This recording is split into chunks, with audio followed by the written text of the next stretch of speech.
আসসালামু আলাইকুম everyone, welcome to bike lover bachelor. আশা করি সবাই ভালো আছেন, আমিও ভালো আছি। অ্যান্ড আজকে আপনাদের জন্য আরও একটা brand new test ride review নিয়ে এসেছি।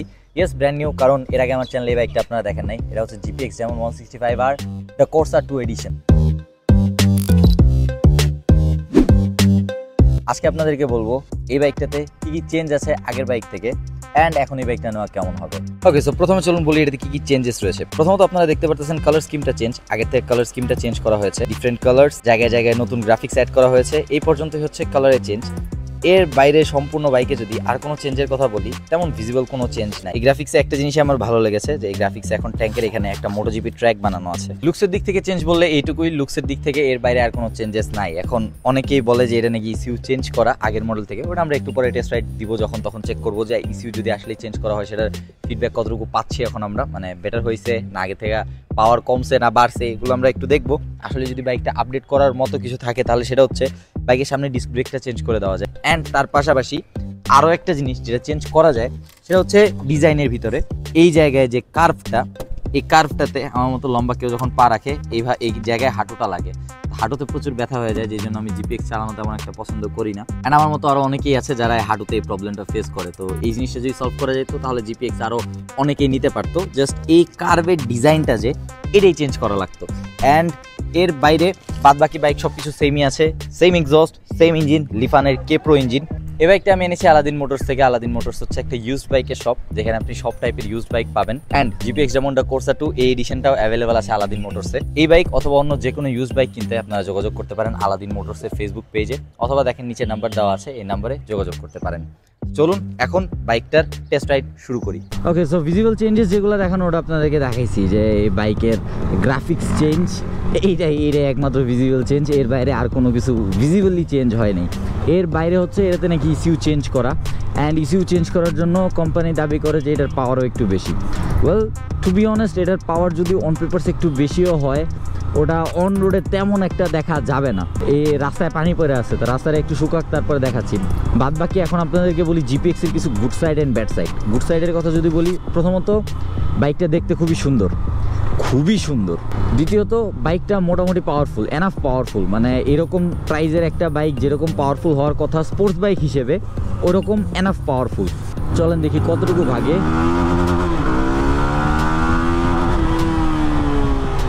68 গিয়েছিল মেবি সেকেন্ড গিয়ারে। আমার মনে হয় না পাওয়ার আগে থেকে বাড়ছে, কারণ আগেও সম্ভবত এরকমই ছিল পাওয়ার। ওয়েল, সিটি রোডস এর থেকে বেশি টেস্ট করা যাবে না, বাট জিপিএক্সের এর যে আগের মডেলটা, মানে RR 4 ভ্যালভ এবিএস মডেলটা, যে এটা আমার নিজের ছিল, আমি নিজে ইউজ করেছি। অ্যান্ড এর পাশাপাশি ওইটা নিয়ে এমন কোনো ভিডিও নাই যেটা আমার চ্যানেলে নাই। আপনি টপ স্পিড দেখতে চান, আপনি অ্যাক্সিলারেশন দেখতে চান, 0 to 100 যে কোনো কিছু দেখতে চান, সব কিছু রিলেটেড ভিডিও আমার চ্যানেলে পেয়ে যাবেন। অ্যান্ড একটা ভিডিও রেকমেন্ড করতেছি, আমি জাস্ট একটা ভিডিও রেকমেন্ড করতেছি, সেটা হচ্ছে জিপিএক্সের মডিফিকেশনের একটা ভিডিও ছিল, আপনার best modified GPX demon in Bangladesh, এই টাইটেলে একটা ভিডিও ছিল। ওই ভিডিওটা যদি আপনারা দেখেন, ওইখানে জিপিএক্সের আপনারা সব কিছু পেয়ে যাবেন। টপ স্পিড, যদিও টপ স্পিড এখন ওর থেকে বেশি অনেকেই তুলছে, বাট তখন পর্যন্ত ওইটা হাইয়েস্ট ছিল। অ্যান্ড স্পেশালি মডিফিকেশন কী করা যায় সব আপনি ওই জায়গায় পেয়ে যাবেন।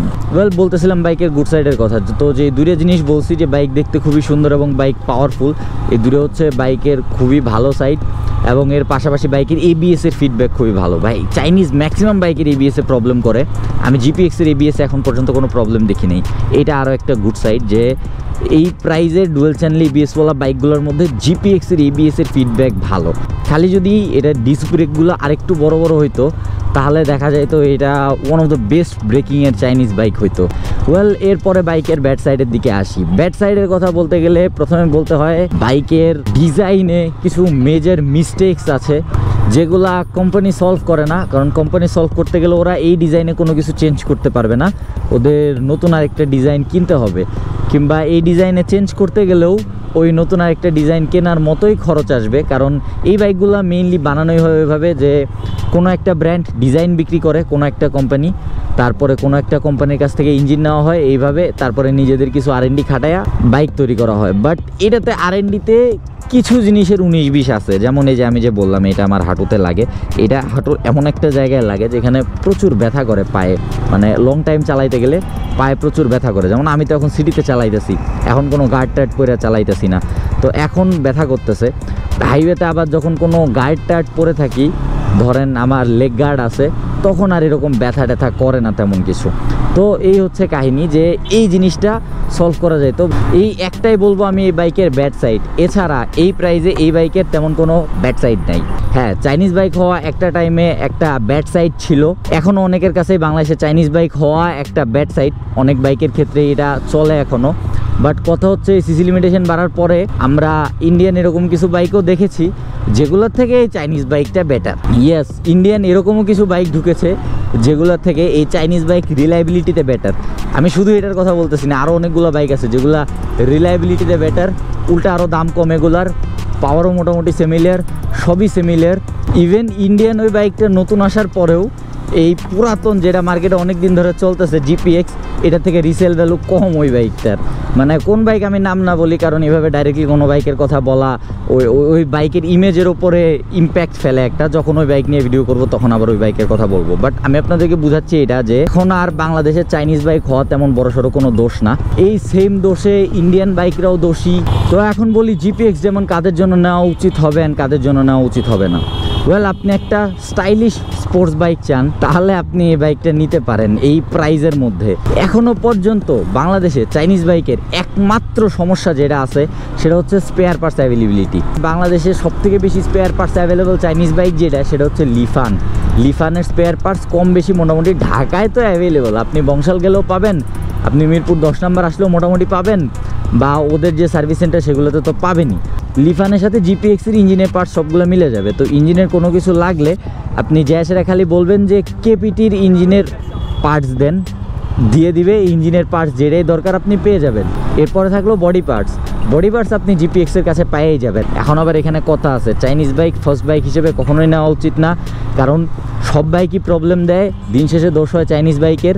তো এই জন্য সবসময় আগে কোনো একটা ভালো রিলায়েবল ব্র্যান্ডের বাইক ইউজ করুন, তারপরে সেখান থেকে আপনি শিখেন যে নর্মালি একটা বাইক কী কী প্রবলেম দেয়, নর্মালি একটা বাইকে কী কী সমস্যা হতে পারে। তারপরে আপনি একটা চাইনিজ বাইকে আসলে পরে আপনার অভ্যাস হয়ে যাবে। যেমন ধরেন আমি জিপিএক্স চালাইছি, জিপিএক্স আমি খুব বেশি দিন চালাইনি, জিপিএক্স কোনো প্রবলেম দেয় নাই। তারপরে আমি 13 চালাইছি, 13তে মোটামুটি কিছু প্রবলেম দিছে, বাট ওগুলো আমি সলভ করে চালাইতে পারছি। তো এই হচ্ছে কাহিনী যে আপনার এক্সপিরিয়েন্সের উপরে ডিপেন্ড করে যে বাইকের সাথে আপনার এই বন্ডিং কেমন হবে, বা বাইকের সাথে আপনার এক্সপিরিয়েন্স, আবার নতুন এক্সপিরিয়েন্স কেমন হবে। তো ডাক কোর্সা 2 নিয়ে আর নতুন করে বলার তেমন কিছু নাই, আমি শুধু কিছু good side bad side and কেনা না কেনা নিয়ে আলোচনা করলাম। তো চলেন আজকে ভিডিওটা এখানে শেষ করি। That's it for today, thanks for watching, see you next one, till then stay subscribed, wear helmet ride 7, keep watching, bike lover bachelor, thank you.